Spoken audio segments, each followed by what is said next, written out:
नमस्कार दोस्तों, स्वागत है आपके YouTube channel top trending GK में। दोस्तों इस वीडियो में दिखने वाले हैं साइंस का एक वेरी इंपॉर्टेंट टॉपिक जिसका नाम है पादप एवं जंतु जगत का वर्गीकरण, यानी जो टैक्सोनॉमी है। जिससे अभी जो लेटेस्ट टीसीएस के एग्जाम मैंने देखे हैं, विशेषकर अभी एमटीएस का एग्जाम हुआ है, सीजीएल का एग्जाम हुआ है, तो इसमें साइंस की एक टॉपिक जिससे प्रत्येक सेट में सवाल रिपीट हुआ है वो है टैक्सोनॉमी, यानी पादप और जंतु जगत का वर्गीकरण। और इस टॉपिक में भी विशेषकर उदाहरण से सवाल पूछे गए, जैसे कि थेलोफाइटा का, ब्रायोफाइटा, टेरिडोफाइटा है। ये सभी जो वर्गीकरण है, जिम्नोस्पर्म, एंजियोस्पर्म है। इसके अलावा जंतु जगत का वर्गीकरण जो मिलेगा आपको, पोरीफेरा, सिलेंट्रेटा है, एनिलीडा, इस प्रकार से इस वीडियो में पूरी पंच जगत प्रणाली कवर करने वाला है, जिसमें प्लांटी एनिमेलिया है, इसका पूरा वर्गीकरण देखेंगे, और मोनेरा, प्रोटिस्टा, फंजाई है, इसकी विशेषताएं और उदाहरण देखेंगे। जहां से अक्सर प्रत्येक कॉम्पिटिटिव एग्जाम्स में जो सीबीटी एग्जाम्स हो रहे हैं, टीसीएस कंपनी कंडक्ट करवा रही है, एक से पूछा जा रहा है। वेरी इंपॉर्टेंट टॉपिक है और सभी इंपॉर्टेंट फैक्ट यहाँ पर इंक्लूड रहेंगे, जहाँ से टीसीएस बार बार उस फैक्ट से सवाल पूछती है। तो रामबाण टॉपिक वीडियो के अंत तक आपको बने रहना है।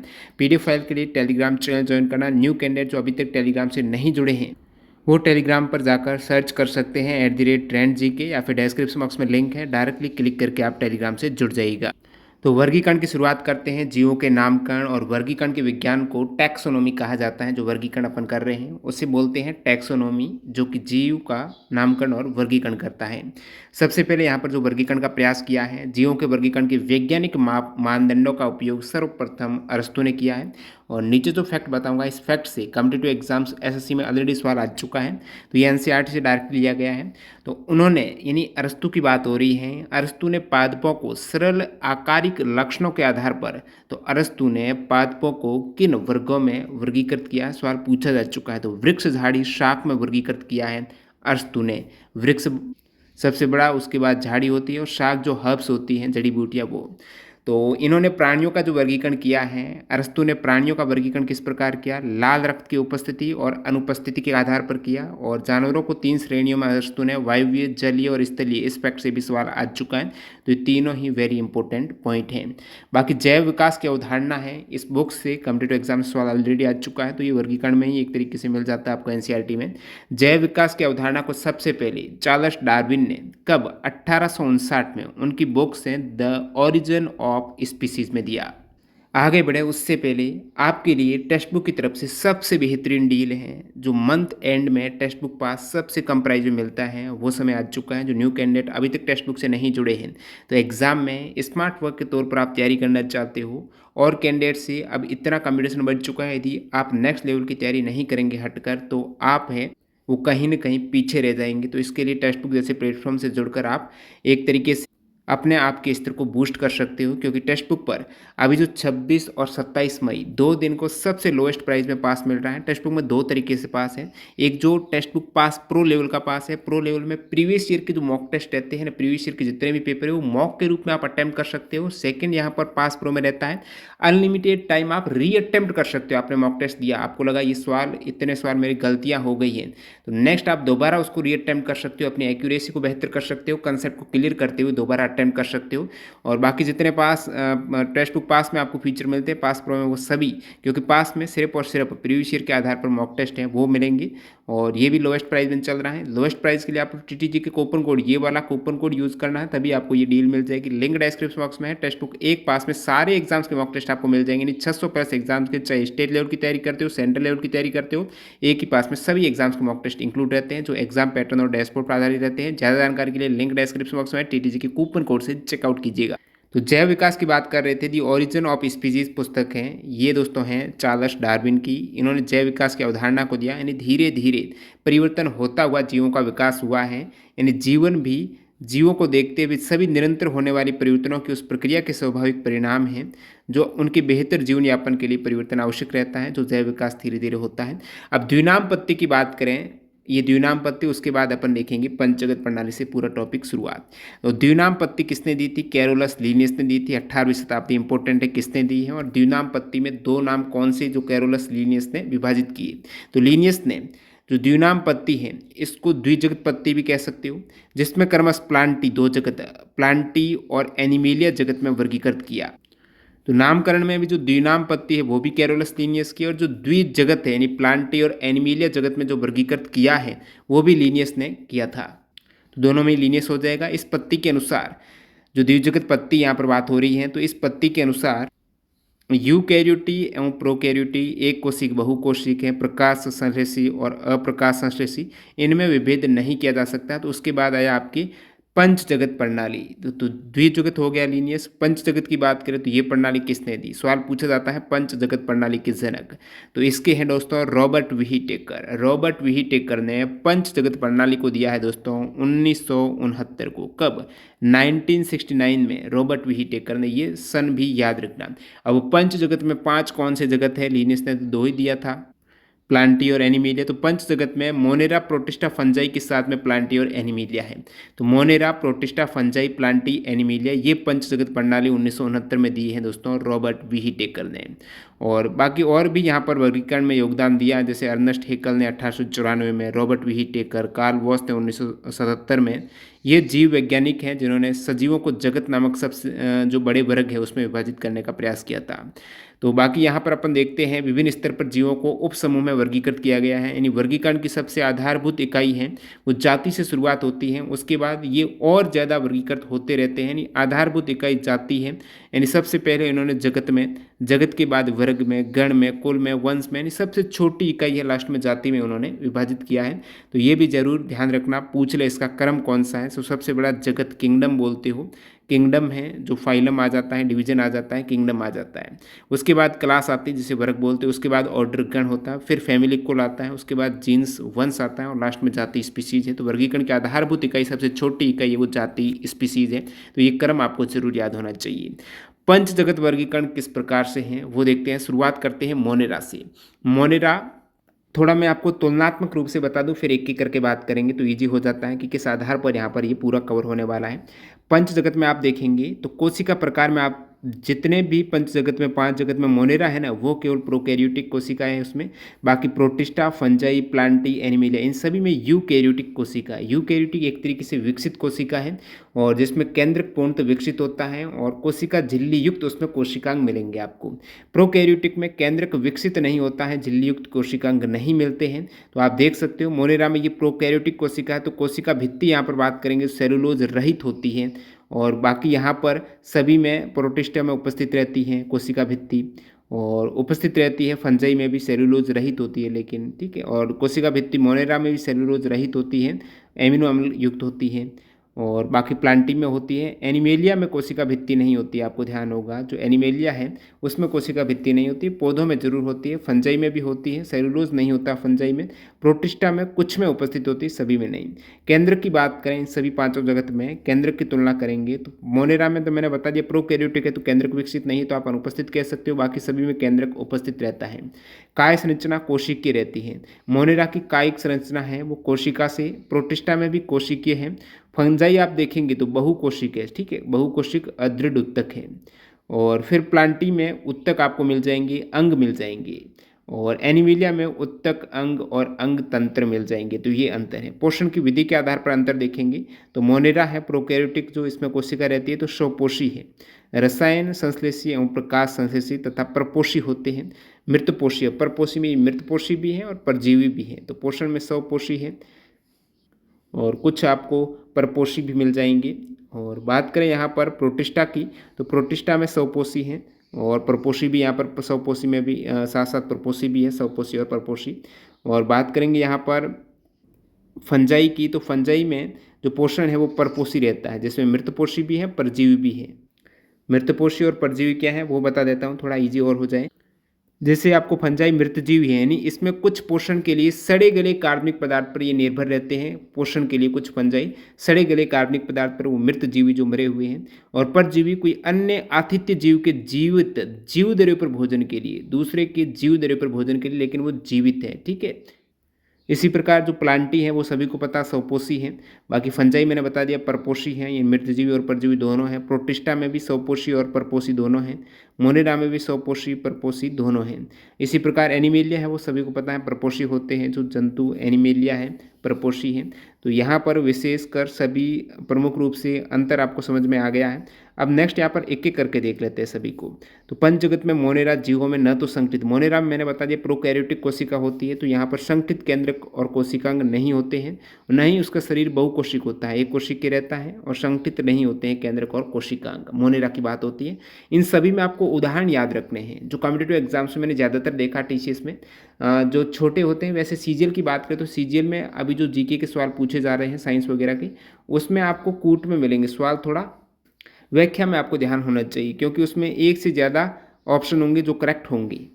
पूछ लेंगे निम्नलिखित में से कौन से विकल्प सही है, जिसमें एक से ज़्यादा ऑप्शन मिलेंगे, 1 2 3, केवल 2, केवल 3, इस प्रकार से। तो इसके संबंधित आपको जितने भी इंपॉर्टेंट फैक्ट बनते हैं तो वो भी इंक्लूड कर दिया एनसीईआरटी बेस्ट, और बाकी उदाहरण तो आपको देखने ही है। तो मोनेरा स्वपोषी विषमपोषी दोनों हो सकते हैं। केंद्रक यहाँ पर यूकैरियोटिक है तो प्रोकैरियोटिक है तो संगठित नहीं है।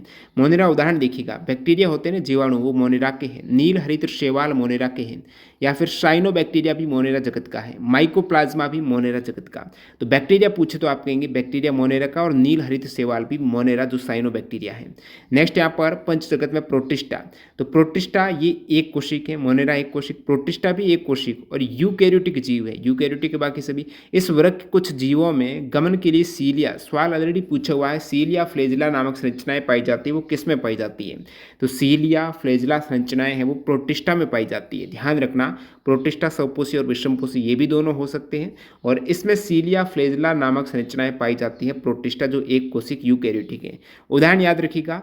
अब जीवाणु जो बैक्टीरिया है वो मोनेरा का है, नील हरित शैवाल मोनेरा का, लेकिन जो प्रोटिस्टा के उदाहरण में एक कोशिक शैवाल है, नील हरित मोनेरा और एक कोशिक शैवाल आपको पूछे तो आप कहेंगे प्रोटिस्टा है, एक कोशिक है प्रोटिस्टा, नील हरित है मोनेरा।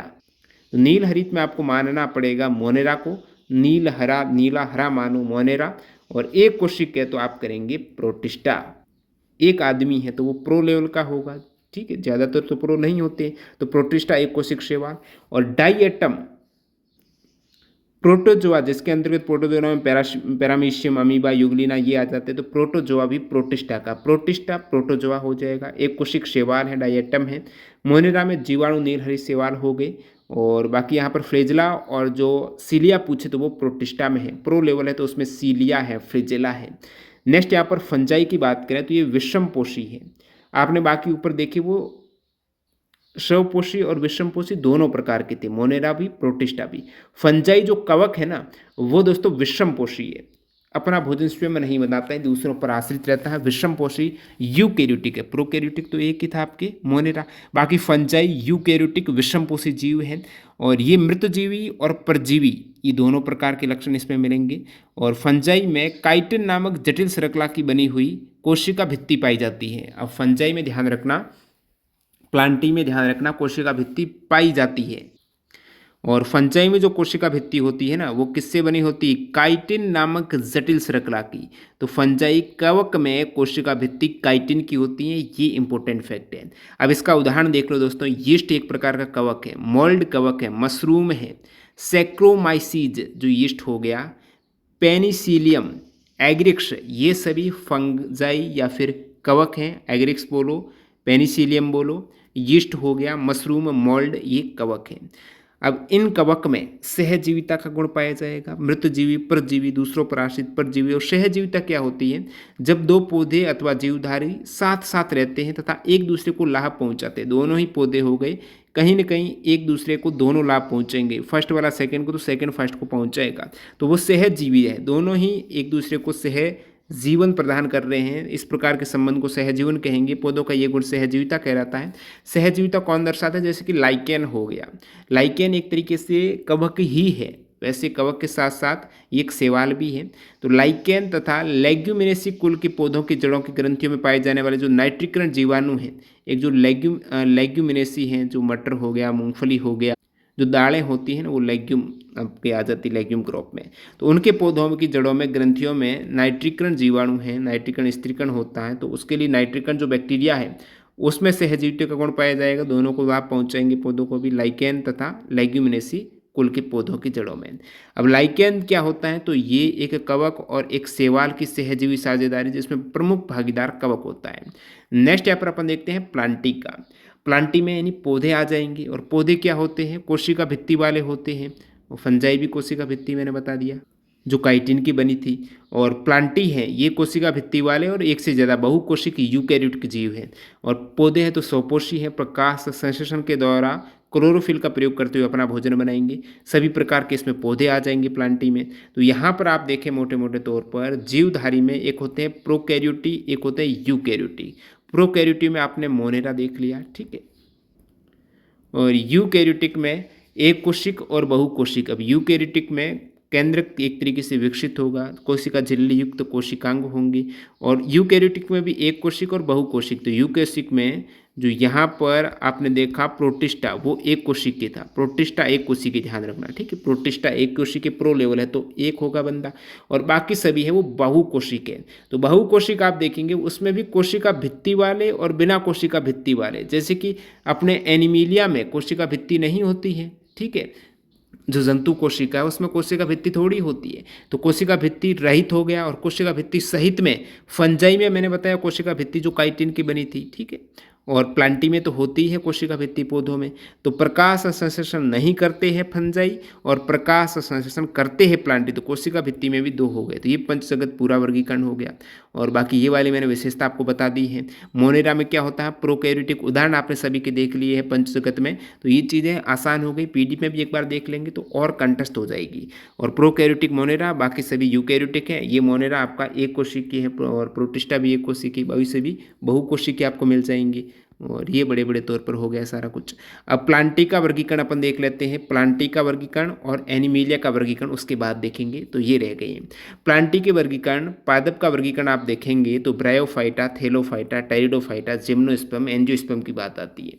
तो सबसे पहले बड़े बड़े स्तर पर देखेंगे तो पौधे हैं। पादप शरीर बिना विभेदन के यानी बिना विभाजित हुए शरीर होता है, वो थैलोफाइटा का है।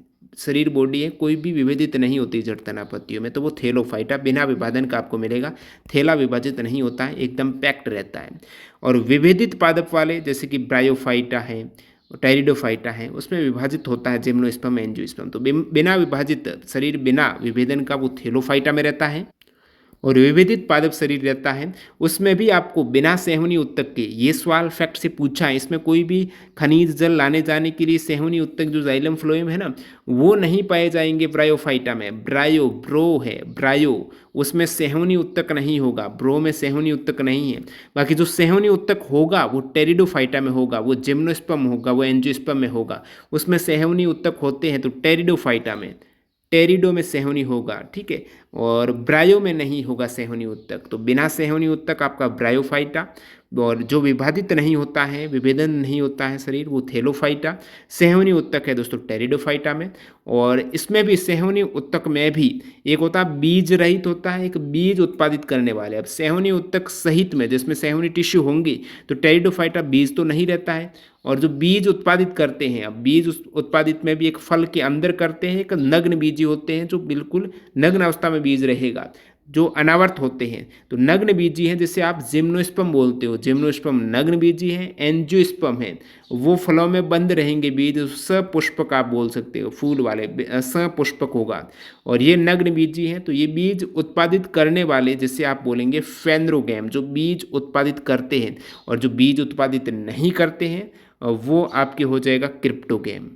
तो क्रिप्टोगैम में कौन से आ जाएंगे, थैलोफाइटा, ब्रायोफाइटा, टेरिडोफाइटा। ये बीज उत्पादित नहीं करते तो ये आपके आ जाएंगे क्रिप्टोगैम में। और जो बीज उत्पादित करते हैं वो फेनरोगैम में, जिसमें आपकी एंजियोस्पर्म, जिम्नोस्पर्म आ जाएंगी। और बीज में भी कौन सा होता है, एक नग्न बीजी है जो जिम्नोस्पर्म, एक फलों में बंद है वो एंजियोस्पर्म है, जिसे आप आवर्त बीजी भी या फिर सपुष्पक भी बोलेंगे।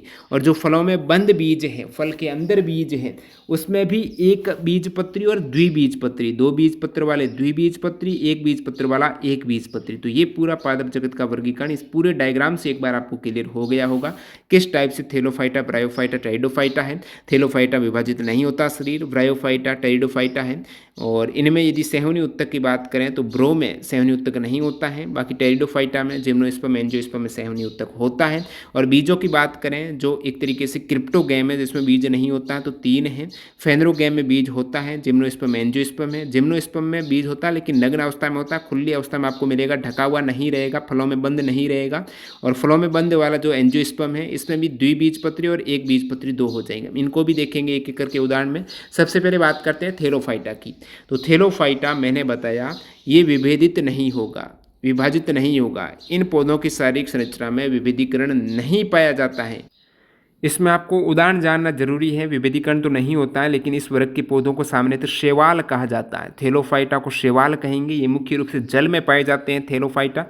और इसके उदाहरण आप देखते हैं और विस्तृत तो यूलोथ्रिक्स थेलोफाइटा है, क्लेडोफोरा थेलोफाइटा है, अल्वा। ये मैंने उदाहरण को और ज़्यादा इसको हाईलाइट किया है क्योंकि यहाँ से सवाल पूछते हैं विशेषकर टीसीएस। तो यूलोथ्रिक्स थेलो है, यूलोथेलो, ठीक है, यूलोथेलो।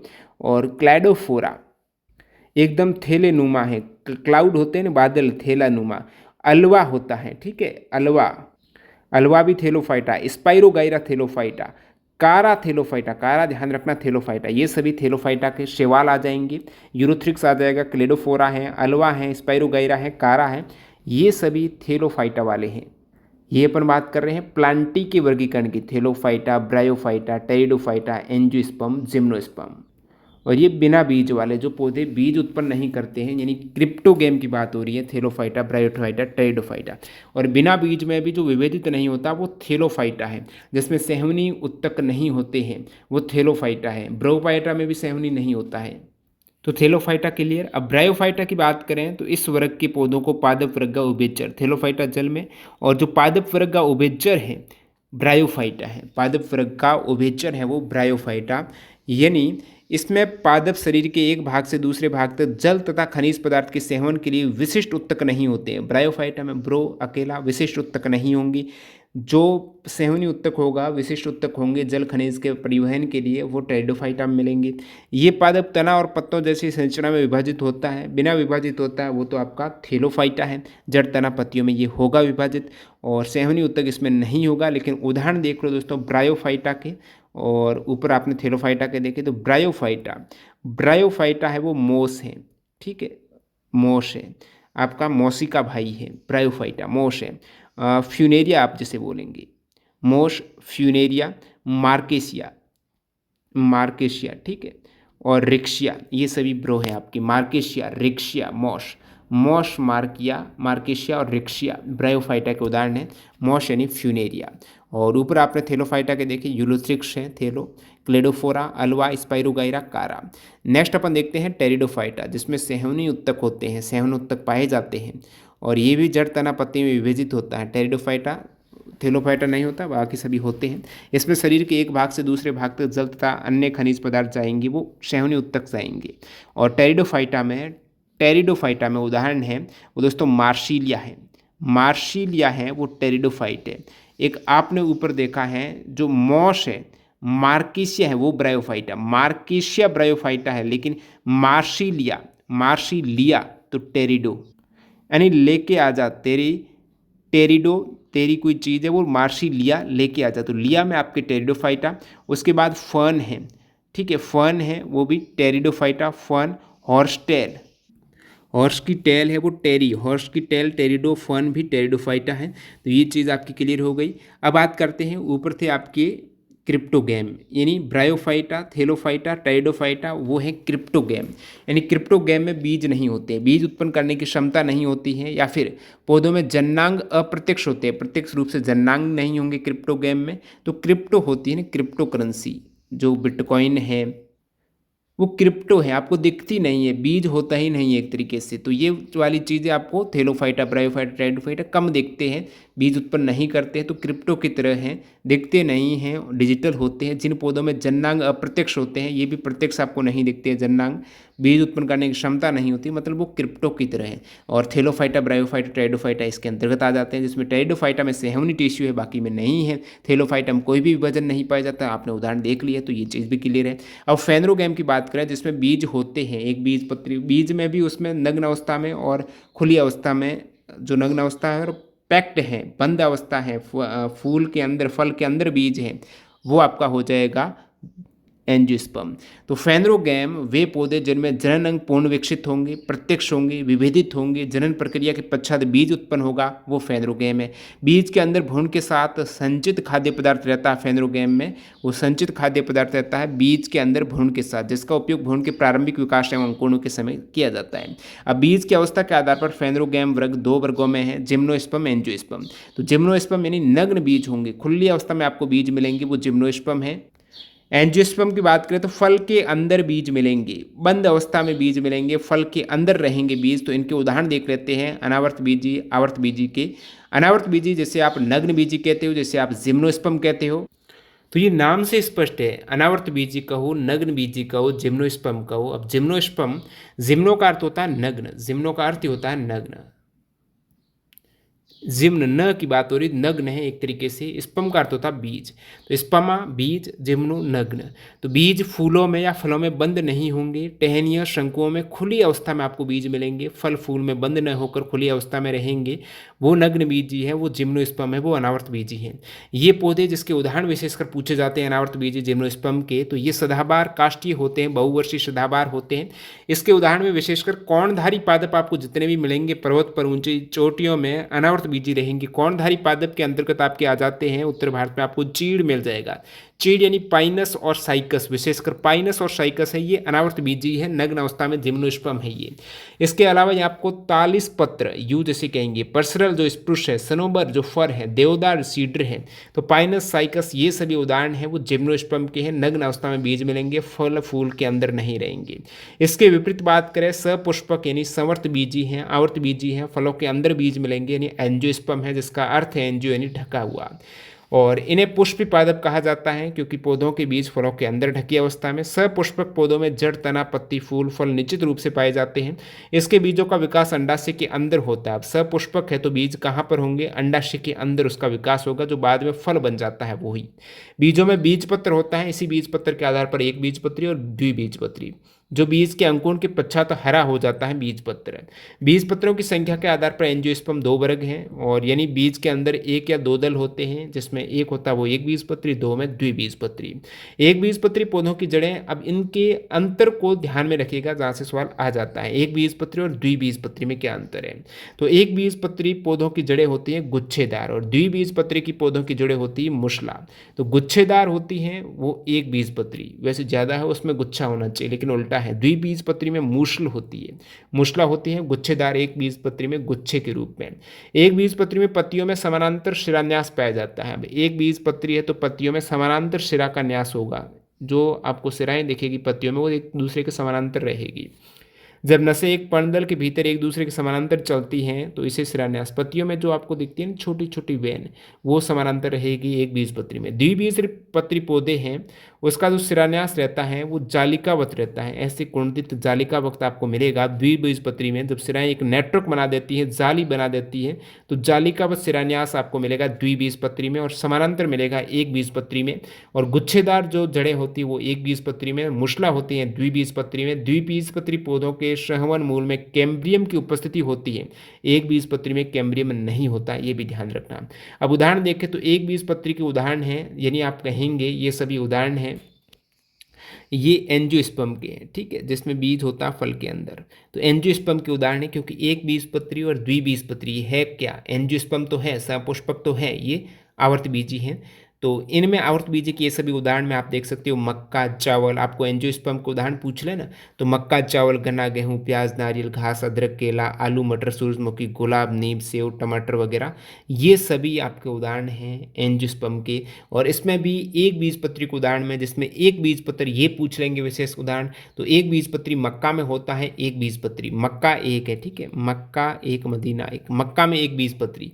चावल में भी एक बीजपत्र रहता है, ठीक है, चावल में भी एक। अब गन्ना है ना, उसमें भी एक बीजपत्र। गेहूं में भी ध्यान रखना एक बीजपत्री है, प्याज भी एक बीजपत्री, नारियल भी एक बीज, और घास, अदरक, केला, केला एक बीजपत्री है। इसमें आप फैमिली वाइज देखेंगे एक बीजपत्री को, ग्रामीणी फैमिली में गेहूं, मक्का, धान, गन्ना, ये सभी एक बीजपत्री जो ग्रामीणी फैमिली में आ जाता है। गेहूं, मक्का जो धान चावल है ना, गन्ना है, बाजरा है, ये भी एक बीजपत्री बाजरा, बांस है, जो जई, ये ग्रामीणी एक बीजपत्री। और जो लिलियेसी एक बीजपत्री है उसमें लहसुन और प्याज है, ये भी एक बीजपत्री जो लिलियेसी फैमिली से आते हैं। पालमी फैमिली से आते हैं नारियल, ताड़, सुपारी, कत्था, खजूर, एक बीजपत्री है। और म्यूजेसी फैमिली से केला आता है, केला भी एक बीजपत्री है। अब बात करें द्विबीजपत्री है कौन से, बार बार एक बीजपत्री की बात कर रहे हो आप, तो ये सभी द्विबीजपत्री हैं। आलू है, आलू, आलू दो है भाई। मटर आपको द्विबीजपत्री होगा। सूरजमुखी द्विबीजपत्री। गुलाब है, नीम है, सेब है, बरगद है, बीन्स है, टमाटर है, दालें हैं, ये द्विबीजपत्री हैं। और ज़्यादातर आपकी फसलें आपके आसपास मिलेगी, मक्का, चावल, गेहूँ, प्याज, नारियल, घास, अदरक, केला, ये एक बीजपत्री हैं। और आलू मटर जो सब्जियां विशेषकर आलू मटर हैं, टमाटर हैं, दालें हैं, सेब, नीम, गुलाब, केला एक बीजपत्री, सेब द्विबीजपत्री, ध्यान रखिएगा। मूंगफली है, ओक है, ये द्विबीजपत्री। अब द्विबीजपत्री में टोटल फैमिली 165 है। जिम्नोस्पर्म में 3 फैमिली, एक बीजपत्री में 34 फैमिली है। नेक्स्ट अपन बात कर लेते हैं एनिमीलिया का वर्गीकरण है, ठीक है। तो एनिमीलिया का वर्गीकरण है, ये भी पूरा एक तरीके से बड़े बड़े स्तर पर बता देता हूँ, उसके बाद आसान हो जाएगा अपन किसकी बात कर रहे हैं। बाकी एनिमीलिया होते हैं ना, वो यूकैरियोटिक होती हैं, कोशिका विकसित होती हैं और एक से ज़्यादा कोशिका होती हैं, फिर उत्तक अंग बनते हैं। इसमें विषमपोषी होते हैं, इसमें प्रकाश संश्लेषण के द्वारा ऐसा तो है नहीं खुद भोजन स्वयं बना देंगे, दूसरों पर निर्भर है, विषमपोषी है। और कोशिका भित्ति नहीं होती, प्लांटिंग में होती है, फंजाई में कोशिका भित्ति होती है, लेकिन एनिमेलिया में कोशिका भित्ति नहीं होती है। अब प्राणी की बात करें, एनिमेलिया की बात करें, तो कोशिक के स्तर की संरचना के आधार पर अपन देखेंगे, उत्तक स्तर की संरचना के आधार पर देखेंगे, तो प्राणी में जो कोशिक के स्तर की संरचना में आपको पोरीफेरा मिल जाएगा, जिसकी संरचना कोशिका के स्तर की है, वो पोरीफेरा है। सिर्फ कोशिका, पोरीफेरा और कोशिका मिलकर उत्तक बनाती हैं, तो उत्तक स्तर की संरचना आपको मिल जाएगी। वो बाकी सभी में उत्तक स्तर की संरचना, तो आपको पूछ रहे हैं कोशिका स्तर की संरचना मिलेगी पोरीफेरा। पोरीफेरा कोशिका, बाकी सभी में उत्तक स्तर की। उत्तक स्तर की में भी देहगुआ का रोल रहता है, जो स्थान रहता है ना बीच में, वो देहगुआ है। जैसे कि सिलेंट्रेटा और प्लेटी हेलमंथीज, ये दो जो आप देख पा रहे हो किंगडम, सिलेंट्रेटा और प्लेटी हेलमंथीज, इसमें देहगुआ नहीं होती है, यानी बाह्य त्वचा और जठर त्वचा के बीच कोई भी स्थान आपको देहगुआ नहीं मिलेगा। तो बिना देहगुआ के सिलेंट्रेटा, यानी सील लिया है, कोई भी देहगुआ नहीं है, उतार दिए हैं, एकदम सील दिया है सिलेंट्रेटा। और प्लेटी हेलमंथीज है, हेलमेट लगा लिया है, तो स्थान कहाँ रहेगा, पूरा ढक दिया है। तो प्लेटी हेलमंथीज और सिलेंट्रेटा, जिसमें कोई भी देहगुआ नहीं है और उत्तक स्तर की संरचना है, पोरीफेरा में नहीं है उत्तक स्तर की, कोशिका स्तर की ध्यान रखना। और कूट देहगुआधारी होगा, वो निमेटेडा। अब कूट है, निमेटोडा, कूट दिया भाई, कूट है इसमें छद्म, कूट देहगुआधारी है ये। और बिल्कुल देहगुआ है उसमें एक तरीके से पूर्णतः देहगुआ, वो एनिलीडा, मोलस्का, आर्थोफेडा है, सभी आपके देहगुआधारी। तो देहगुआधारी का ये नीचे आपको वर्णन मिलेगा, तो नीचे पूरी टेबल को बाद में क्लियर कवर करेंगे, उससे पहले ये सभी वर्ग आपको जानना आवश्यक है। शारीरिक संरचना एवं विभेदीकरण के आधार पर एनिमेलिया का वर्गीकरण शारीरिक संरचना और विभेदीकरण के आधार पर किस प्रकार। सबसे पहले पोरीफेरा, पोरीफेरा में विशेषकर पूछ लिया जाता है छिद्र युक्त जीवधारी कौन सा, तो पोरीफेरा। पोरीफेरा में क्या होता है, कोशिका स्तर की संरचना देखने को मिलती है, बाकी में उत्तक स्तर की। तो यहाँ पर इसका छिद्र, पोरीफेरा का अर्थ होता है छिद्र युक्त जीवधारी, यानी पोरीफेरा में क्या होगा, छिद्र होगा, छिद्र युक्त जीवधारी है, ठीक है, छिद्र युक्त पोरीफेरा। और ये चलते नहीं है, अचल जीव हैं, एक स्थान पर फिक्स रहते हैं, जो किसी आधार से क्या है वो चिपक जाएंगे, आधार पर चिपक जाएंगे, पोरीफेरा स्थिर रहेंगे, चलते नहीं हैं, छिद्र उसमें पाए जाएंगे। इसका शरीर कठोर आवरण एवं बाह्य कंकाल से ढका होता है, तो सुरक्षित रहता है। और ये जो छिद्र है तो एक तरीके से स्पंज होगा। अब स्पंज में क्या होता है, छिद्र तो होता है, तो स्पंज, इसे स्पंज के नाम से जाना जाता है। तो पोरीफेरा, पोरीफेरा यानी छिद्रनुमा, पोर है उसमें छिद्र है, पोरीफेरा छिद्र युक्त है वो। और स्पंज है एक तरीके से उसमें, जो बहुधा समुद्री आवास में आपको मिलेंगे। तो पोरीफेरा में आ कौन सा जाता है, स्पंज है, तो एक इसमें स्पांजिला आ जाता है, क्या आ जाता है, स्पांजिला पोरीफेरा है। इसके अलावा साइकॉन, ठीक है, साइकॉन में भी आपको ये मिल जाएंगे, छिद्रयुक्त जीवधारी साइकॉन है। और है दोस्तों यूप्लैक्टेला, यूप्लैक्टेला, यूप्लैक्टेला भी छिद्रयुक्त है। उपले बनाते हो ना गोबर की, तो उसमें छिद्र होता है, तो यूप्लैक्टेला छिद्रयुक्त है तो पोरीफेरा है एक तरीके से। साइकॉन है, साइकॉन, स्पंजिला, यूप्लेक्टेला, ये सभी पोरीफेरा के उदाहरण हैं, ध्यान रख लेना। सिलेंट्रेटा की बात करें, सिलेंट्रेटा जलीय जंतु है। इसका शरीर संगठन उत्तक स्तर का, बाकी सभी का मैंने बता दिया उत्तक स्तर का है, लेकिन सिलेंट्रेटा में क्या नहीं पाई जाती है, देहगुआ नहीं पाई जाती है। प्लेटीहेल्मिंथीज में देहगुआ नहीं पाई जाती है। और पोरीफेरा में क्या होता है, ये छिद्रयुक्त होता है और कोशिकी स्तर की संरचना होती है। अब सिलेंट्रेटा है जलीय है, अब सिलेंट्रेटा में जलीय जंतु है और संगठन है उत्तक स्तर का, देहगुआ पाई जाती है, लेकिन वो वास्तविक देहगुआ नहीं होती हैं, एक देहगुआ पाई जाती है, एक तरीके से पूर्णतः विकसित नहीं होती है, एक होती है। इसका शरीर कोशिकीय की 2 परतों का बना होता है जो उत्तकीय स्तर का है। विशेषकर याद रखना होता है इसका आपको उदाहरण। तो सिलेंट्रेटा, सिलेंट्रेटा हाइड्रा है, हाइड्रा है वो सिलेंट्रेटा है। और ये दोस्तों मैंने बता दिया जलीय जंतु है। तो समुद्री एनीमोन है वो सिलेंट्रेटा है, जेलीफिश है वो सिलेंट्रेटा है, जलीय है तो जेलीफिश सिलेंट्रेटा, समुद्री एनीमोन सिलेंट्रेटा, हाइड्रा है ये सिलेंट्रेटा। उदाहरण ध्यान रखिएगा। प्लेटीहेल्मिंथीज की बात करें तो शरीर द्विपार्श्व सम्मित होता है। द्विपार्श्व सम्मित का मतलब शरीर के दाएं और बाएं भाग की संरचना समान होगी, दायां भाग बायां भाग एक समान संरचना स्ट्रक्चर है वो प्लेटीहेल्मिंथीज है। हेलमेट पहन दिया तो कोई भी शरीर का अंग है वो खराब एक तरीके से समान रहेगा, ऐसा नहीं है कि एक अंग को नुकसान हो जाए तो हेलमेट पहनो।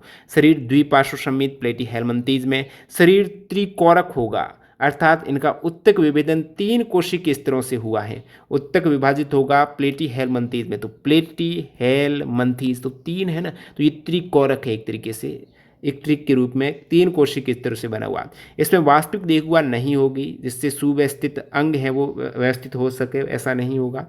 इसका शरीर पृष्ठधारीय एवं चपटा होता है। प्लेटीहेल्मिंथीज में चपटा शरीर, इसलिए ये चपटे कर्मी प्लेटीहेल्मिंथीज हैं वो चपटे, हेलमेट पहना तो ऊपर ऐसे ही चपटा हो दिखेगा आपका, तो चपटे कर्मी है प्लेटीहेल्मिंथीज। आप उदाहरण देख लो, प्लेनेरिया, प्लेन बना दी भाई, प्लेटीहेल्मिंथीज है, कितनी भी स्पीड में चल रहे हो प्लेन की स्पीड में, हेलमेट है तो सुरक्षित है।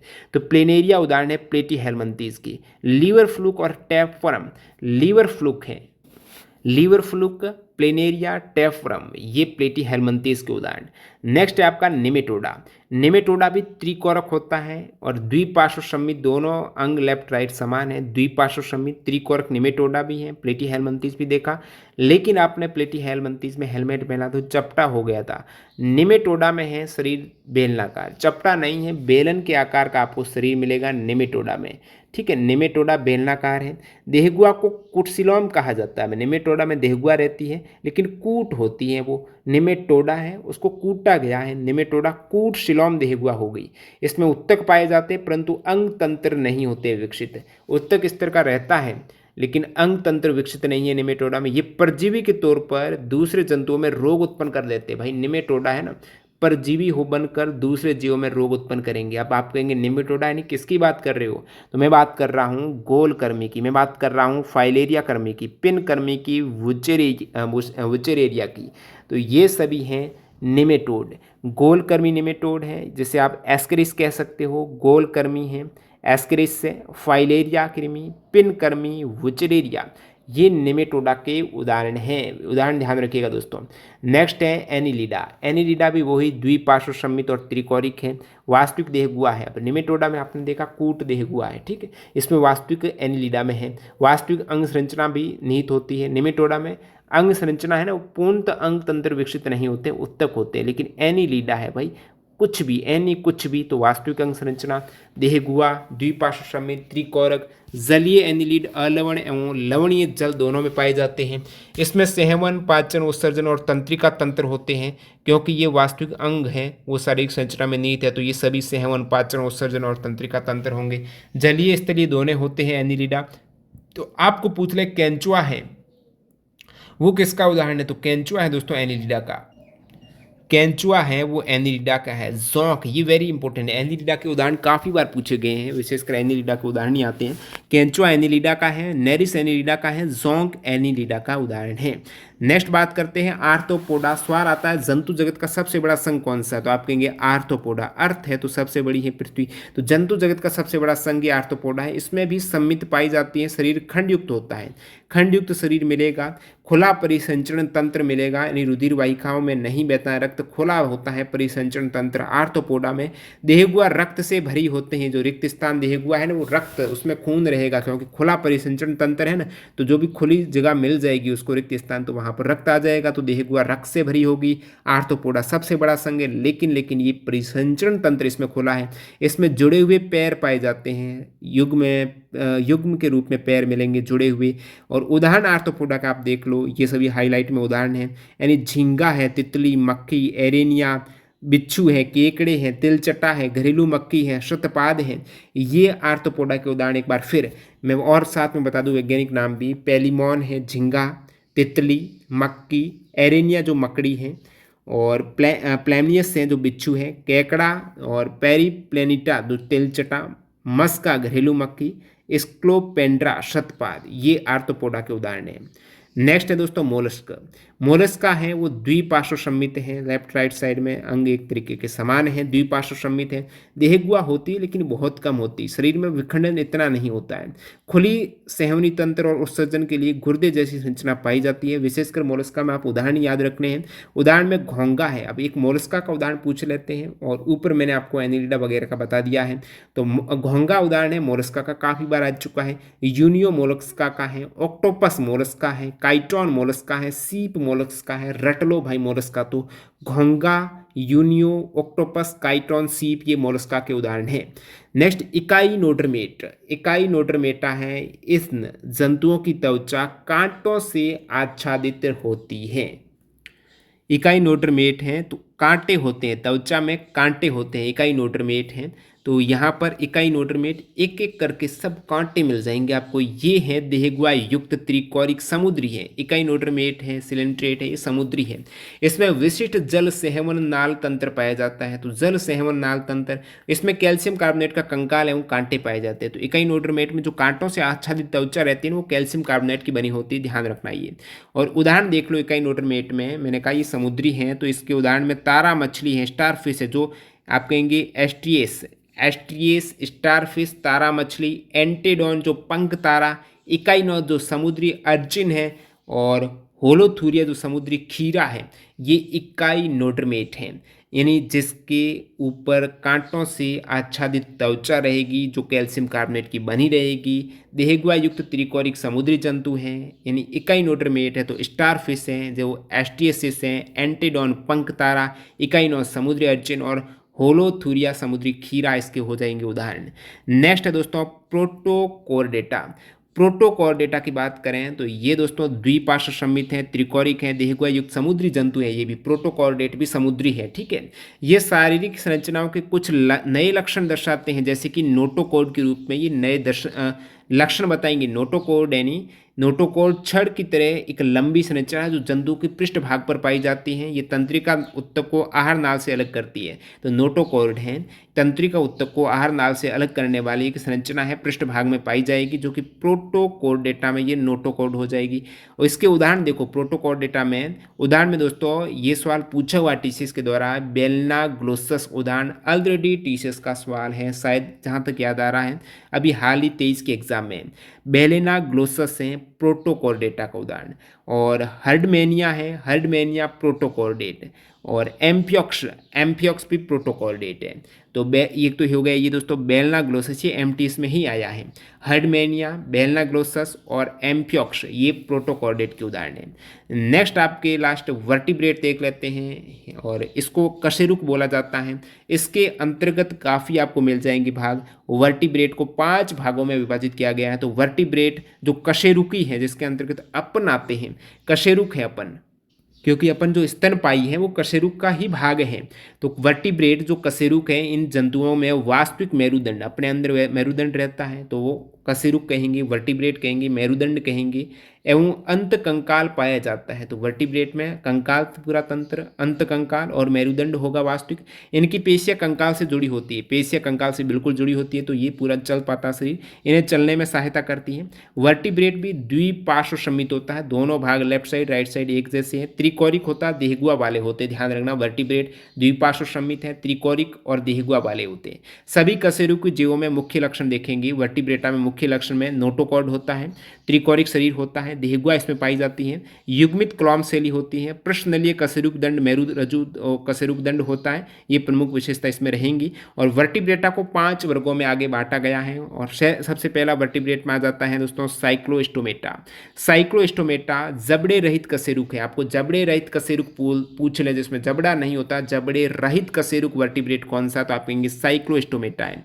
ये लंबे ईल के आकार का होता है, लंबा ईल के आकार का, ईल के आकार का होगा जो कि साइक्लोस्टोमेटा होता है और गोलाकार रहेगा, ठीक है, गोलाकार, मुख एवं शल्क रहित चिकनी त्वचा युक्त होते हैं, मुख और शल्क नहीं रहता है, इसके अंतर्गत है, गोलाकार मुख होता है, ईल के आकार का जबड़े रहित कशेरुक है।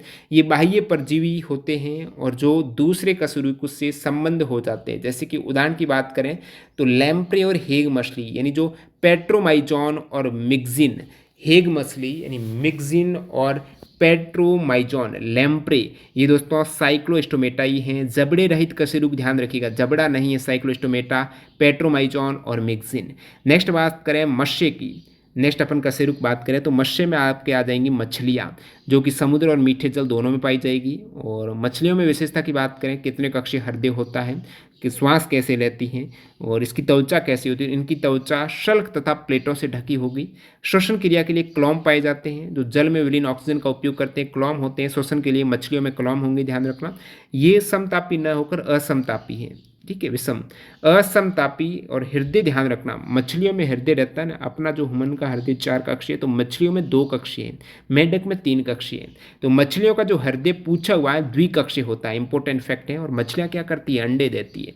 कुछ मछलियाँ हैं जो जैसे कि शाक है, शाक होता है कंकाल केवल उपास्थि का बना, उपास्थि जो एक तरीके से अपना नाक है, कान है, ये उपास्थियों से जो बना हुआ है ना, फ्लेक्सिबल रहती है, ठीक है।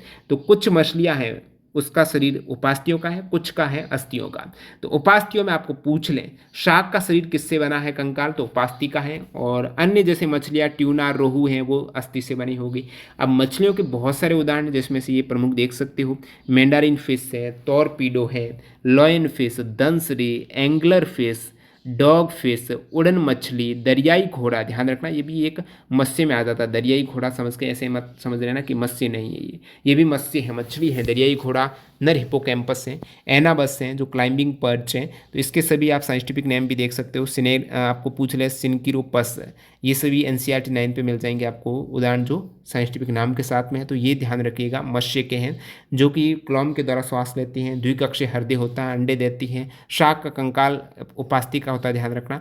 अब देखते हैं एम्फीबियन जो जल स्थलचर दोनों है, उभयचर एक तरीके से, ठीक है। तो इसमें शल्क नहीं पाए जाते हैं, जल स्थलचर दोनों हैं, एम्फीबिया उभयचर यानी शल्क नहीं होंगे। त्वचा पर श्लेष्मा ग्रंथियाँ होगी, ऊपर आपने मत्स्य का देखा ना, तो शल्क और प्लेटों से ढकी हुई त्वचा मिलेगी। लेकिन एम्फीबिया में शल्क न होकर इसमें श्लेष्मा ग्रंथियाँ हैं, उभयचर में पाई जाएगी। हृदय त्रिकक्षीय उभयचर हैं जो जल थल दोनों में रह सकता है, जैसे कि मेंढक है, तो मेंढक में त्रिकक्षीय हृदय है। तो त्रिकक्षीय हृदय में ये सभी उदाहरण सैलामेंडर है, टोड है, राना ट्रिगिना जो साधारण मेंढक है, हाइला है जो वृक्ष मेंढक है जिसे बोला जाता है, तो वृक्ष मेंढल हाइला है, ये सभी त्रिकक्षीय हृदयों वाले श्लेष्मा ग्रंथियों वाले हैं, शल्क नहीं है। मत्स्य में शल्क होता है, इसलिए मत्स्य से अलग है, ध्यान रखना। इसमें बाह्य कंकाल नहीं होता है, वृक्क पाए जरूर जाते हैं, बाह्य कंकाल नहीं होता है। एम्फीबिया में अंडे देते हैं मत्स्य की तरह, जल तथा स्थल दोनों में रह सकते हैं। उदाहरण आपके सामने सैलामेंडर, टोड, राना ट्रिगिना जो कि त्रिकक्षीय हृदय युक्त हैं। सरीसृप जो रेप्टाइल सरीसृप है ये असमतापी हैं, जो मत्स्य में देखा उसी प्रकार सरीसृप भी असमतापी। अब असमतापी का मतलब आपको बता दूं, जैसे एक समतापी होता है, हमारा जो शरीर है वो समतापी है, यानी पक्षियों का शरीर हो गया और जो स्तनधारी है ना, स्तनधारी और पक्षी, इन दोनों का शरीर होता है समतापी, बाकी का विषमतापी होता है। समतापी का मतलब बाह्य वातावरण कुछ भी हो जाए, ठंडी हो गर्मी हो, अपना शरीर एक टेम्परेचर फिक्स मेंटेन करता रहता है, उसी टेम्परेचर पर चलता है। यदि उससे कम ज़्यादा हो जाता है वो अपन बीमारी में कहेंगे। तो समतापी है, बाह्य वातावरण का फर्क नहीं पड़ता है, शरीर का टेम्परेचर एक स्थिर रहता है, अपन कहते हैं ना 37 डिग्री सेंटीग्रेड, तो एक स्थिर टेम्परेचर रहना चाहिए शरीर का। और जो समतापी आ जाएंगे पक्षी और स्तनधारी है। असमतापी में आपने ऊपर देखा मत्स्य देखा, उभयचर देखा, सरीसृप देखा, ये सभी असमतापी है। यानी बाह्य वातावरण के प्रभाव में यदि बाहर बहुत ज़्यादा गर्मी है, वातावरण में गर्मी बढ़ गई, तो इनका शरीर भी क्या हो जाएगा, ज़्यादा गर्म हो जाएगा, तापमान मेंटेन नहीं कर पाता खुद। तो ये बाह्य वातावरण से प्रभावित हो जाते हैं सरीसृप वगैरह। स्तनधारी पक्षी समतापी, ध्यान रखना, बाकी असमतापी। इनका शरीर शल्कों द्वारा ढका रहता है, शल्क होते हैं मच्छर की तरह इसमें। उभयचर में शल्क नहीं होंगे, उसमें आपको श्लेष्मा ग्रंथियाँ मिलेगी। आपने ऊपर एम्फीबियन देखा, शल्क नहीं होते हैं, श्लेष्मा ग्रंथियाँ पाई जाती है। सरीसृप में शल्क होता है, श्वसन फेफड़ों के द्वारा करते हैं। और त्रिकक्षीय हृदय होता है, रेप्टाइल्स होते हैं सरीसृप, इसका हृदय भी त्रिकक्षीय, जिस प्रकार आपने एम्फीबियन देखा उसका हृदय भी त्रिकक्षीय, मेढक था और सैलमेंडर उसका त्रिकक्षीय। यहाँ पर भी सरीसृप है, रेप्टाइल्स में भी त्रिकक्षीय है, लेकिन रेप्टाइल्स में जो मगरमच्छ रेप्टाइल्स के अंतर्गत आता है, लेकिन हृदय 4 कक्षीय होता है, ध्यान रखना। तो क्रोकोडाइल जो मगरमच्छ का हृदय है वो 4 कक्षीय, 4 चैम्बर, और बाकी यहाँ पर त्रिकक्षी होता है सामान्यतः। वृक्क इसमें पाया जाता है, अंडे ये भी देते हैं, सरीसृप है। इसके उदाहरण आप देखेंगे तो कछुआ है वो सरीसृप है, सांप, छिपकली, मगरमच्छ भी सरीसृप है, लेकिन मगरमच्छ का हृदय 4 कक्षीय, ध्यान रखना। टर्टल, कैमलियन, उड़न छिपकली जो ड्रैको है, किंग कोबरा घरेलू छिपकली है, यानी कह सकते हो हेमी डेक्टाइल्स, टर्टल, कैमलियन, उड़न छिपकली, सांप, कछुआ, मगरमच्छ, ये सभी सरीसृप हैं, त्रिकक्षीय हृदय है, मगरमच्छ का 4 चैम्बर है। नेक्स्ट अपन देखें एविज जो पक्षी हैं, यानी पक्षी हैं, ये एक तरीके से समतापी है। समतापी अपना टेम्परेचर एक फिक्स मेंटेन करते हैं, बाह्य वातावरण से प्रभावित न होकर। पक्षी का हृदय भी 4 कक्ष होता है, हुमन का, पक्षी का, स्तनधारी 4 कक्षीय। पक्षी समतापी, हृदय 4 कक्षीय। मछली का आपने देखा 2 कक्षीय, उभयचर का, मेंढक का, रेप्टाइल्स का, सरीसृप का 3 कक्षीय। इधर अपना है पक्षी और हुमन का 4 चैम्बर युक्त होते हैं। पक्षी समतापी होते हैं, इसके 2 जोड़ी पैर होते हैं, जिसमें आगे वाले पक्षियों में 2 पैर, 2-2 जोड़ी होते हैं, 2-2 पैर होते हैं आगे और पीछे, तो 2 जोड़ी पैर होते हैं। तो आगे वाले जो 2 पैर हैं ना वो उड़ने के लिए पंखों में परिवर्तित हो जाते हैं, तो आगे वाले 2 पैर उड़ने के लिए पंख बन जाएंगे। शरीर आगे वाले, ध्यान रखना, आगे वाले बनते हैं पंख, और शरीर परों से, पीछे परों से ढका रहता है। श्वसन फेफड़ों के द्वारा ये करते हैं। और पक्षी में जैसे एविज बोलते हैं, बहुत सभी पक्षी आ जाएंगे, जिसमें सफ़ेद स्टॉक जो सिकोनिया कहेंगे, नर गुच्छेदार बतख हैं, कबूतर, कौवा, ऑस्ट्रिच, गोरिया, सभी पक्षी आ जाएंगे इसमें। नेक्स्ट अपना जो स्तनपाई है, समतापी प्राणी है, पक्षी और स्तनपाई दोनों ही। स्तनपाई जिसका हृदय 4 कक्षीय, पक्षियों का 4 कक्षीय, और जो स्तनपाई है इसमें दुग्ध ग्रंथियां पाई जाती है, स्तन यानी दुग्ध ग्रंथियां पाई जाएगी नवजात के पोषण के लिए, और इसकी त्वचा पर बाल, श्वेद और तेल ग्रंथियां होगी। इस वर्ग के जंतुओं को जन्म देने, अंडे नहीं, ये जन्म देते हैं जंतु, शिशुओं को जन्म देने वाले होते हैं, डायरेक्टली शिशु के रूप में जन्म देंगे। अपवाद हैं जो अंडे देते हैं स्तनपाई कौन से, तो आपको पूछ लें इकिडना क्या देता है। इकिडना दोस्तों अंडा देता है, स्तनपाई जरूर है, अंडा देता है। प्लेटिपस अंडा देता है, स्तनपाई है, ध्यान रखना, इकिडना और प्लेटिपस स्तनपाई है।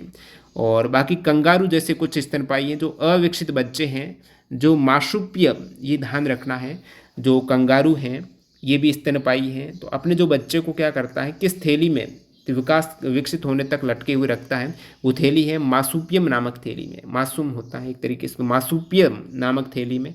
तो स्तनपाई में बिल्ली, मनुष्य, चूहा, व्हेल, चमगादड़, ये सभी अपन स्तनपाई में आ जाएंगे, जिसमें दुग्ध ग्रंथियाँ होती हैं और 4 चैम्बरयुक्त हृदय होता है।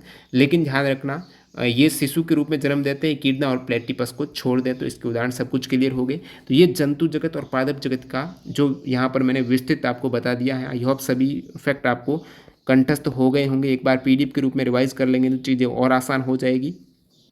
वीडियो पूरा देखने के लिए आपका बहुत बहुत धन्यवाद। मिलते हैं ऐसे किसी नए वीडियो के साथ। और उससे पहले जो कैंडिडेट अभी तक मॉक टेस्ट से नहीं जुड़े हैं, तो वीडियो के नीचे आपको डिस्क्रिप्शन बॉक्स में लिंक मिल जाएगी। टीटीजी के कूपन कोड यूज़ करते हुए मैं दोबारा बता देता हूँ, टेक्स्ट बुक पास प्रो पर भारी डिस्काउंट चल रहा है, 404 रुपये नहीं, एक दिन में 1 रुपये के आसपास आएगा। Yearly text book pass pro, वो भी टेक्स्ट बुक पास प्रो ले सकते हो जो पास प्रो से नहीं जुड़े। ये कब मिलेगा, जब ये कूपन कोड आप अप्लाई कर देंगे। 2 दिवस 26 और 27 मई तक के लिए डील है। लिंक डिस्क्रिप्शन बॉक्स में चेकआउट कर सकते हो। धन्यवाद।